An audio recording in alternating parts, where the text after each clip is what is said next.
Alright, so my last two videos were a bit too short, so I just released them on the same day. And I've been wanting to do this video for a while anyway, so I figured it'd be a fitting conclusion for Action Month to talk about a really good action series, Die Hard. There will be light spoilers, and I'm ordering them from worst to best. So we're starting off with A Good Day to Die Hard. It's pretty easy to say this is the worst Die Hard film. Die Hard 4 was subpar to what came before, but this movie is very uninspired. There's a lot wrong with it. There's a lot less tension because there's no large amounts of civilians in danger, and John's not nearly as much on the back foot like he usually is, and that's kind of his thing, is being the underdog hero. Number 2, there's only 3 action scenes, and they're not very good.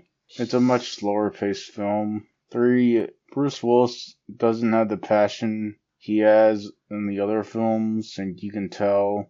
I don't know if this is after his diagnosis or whatever, but either way, it didn't turn out well. 4 is that they're also sort of subtly trying to pass the torch to his son. This has been going on for a while. Nobody's ever liked the main character being replaced. A lot of the feel of the rest of the series is gone, and this could have easily been any other mediocre action movie. So I'll give it a 5.2. Next we have Live Free or Die Hard. Although it's not as good as the original trilogy, it's a lot better than 5.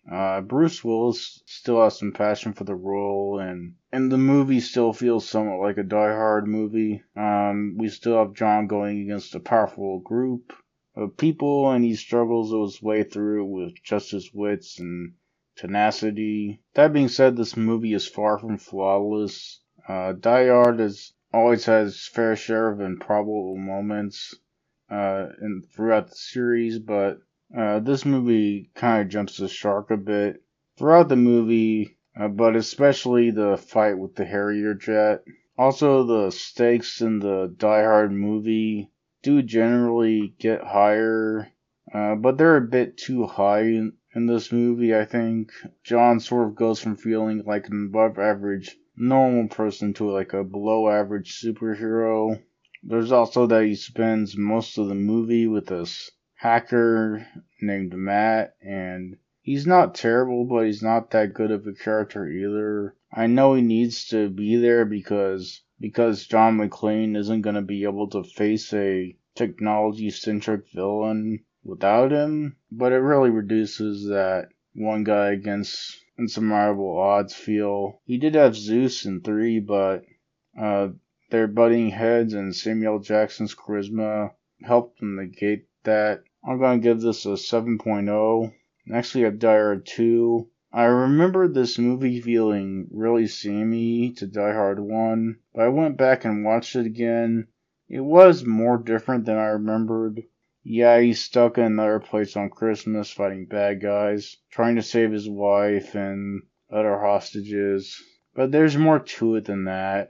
And unfortunately, the differences aren't exactly positive. The biggest difference is John isn't as isolated this time. He's working with the police and other officials, which again isn't as good as when he's alone. But again, it is different. Also, there are higher stakes, a bigger location, and a couple other things that make it feel different. That being said, it still has Bruce Willis's charisma and some pretty good gritty action scenes still. But a lot of the other elements fall a bit flat. The villain and side characters aren't great, and it's just overall a bit lackluster. But I'll still give it about a 7.7. Next we have Die Hard with a Vengeance, and this is pretty easily the best sequel to me. It's different, but it still feels like Die Hard. It has good and unique action scenes, and not only Bruce Willis's charisma, but Samuel Jackson's charisma as well. Zeus is definitely the best ally character in Die Hard. It's Samuel Jackson doing his thing of being a really over the top, no nonsense type of guy. Trying to relate to me, talk like a white man. Okay, Zeus, I'm sorry you got involved. Why you keep calling me Jesus? I look Puerto Rican to you. Guy back there called you Jesus. He didn't say Jesus, he said, hey, Zeus. My name is Zeus. Zeus? Yeah, Zeus, as in father of Apollo, Mount Olympus. Don't fuck with me or I'll shove a lightning bolt up your ass. Zeus, you got a problem with that? No. He does play a kind of nerdy character, which is weird because he doesn't usually do that these days. It's also sort of the main reason he ends up working with John. There's also a lot of racial stuff with his character, and it's not done terribly like it would be today, but it still feels out of place for a relatively apolitical series. I haven't seen it, but I think they're trying to be like Lethal Weapon. I think there's some of that in there. I should probably watch Lethal Weapon. Anyway, the villain is copying a lot from Hans Gruber. He's literally his brother. But that being said, he's easily the second best villain in the series. He creates a lot of good tension by forcing John and Zeus to go all over New York, and he's always keeping them on the back foot. There's also a good twist with him. It's kind of funny that even though John's from New York, this is the only Die Hard that takes place in New York. And it's a pretty good setting. It's really grungy, and they're always having to find a way to move quickly for the crowds. Overall, it's a really good movie. I'll give it about a 9.0. But that being said, nothing's ever going to beat Die Hard 1. This movie is simply a classic.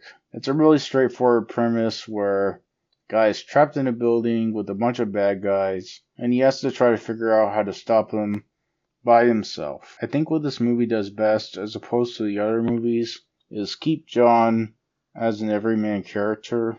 He's a cop, but a relatively normal one. He's not some super soldier.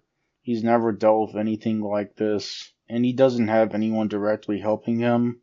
The "have a few laughs" line in The Ducks is so iconic because it is the spirit of the movie. There's a lot more of him struggling and having to keep himself moving forward in this one. Also, they show him having good improvisational skills and quick thinking, better than in the other movies. Shooting through the table, duct taping the gun to his back, swinging from the fire hose back into the building, and giving Hans an unloaded gun are all iconic moments, and they're all having to do with ability to solve problems in an unorthodox way really quickly. Speaking of Hans Gruber, he's the second best thing this movie does better than the other ones. He's such a good, unsympathetic villain. Unsympathetic villains are kind of underrated. He just wants to get rich quick, doesn't care who he hurts in the process, and enjoys every second of it. He's the type of villain you love to hate, as they say. This movie also has a really good set of gritty action scenes, and is good at keeping the tension high. Overall, Die Hard 1 is a near flawless film, and I'm giving it a 9.7. Overall, this is a pretty good series of films, with high highs and disappointing lows, and a lot of good action and fun moments. Thank you to anyone who likes, comments, or subscribes. That's it.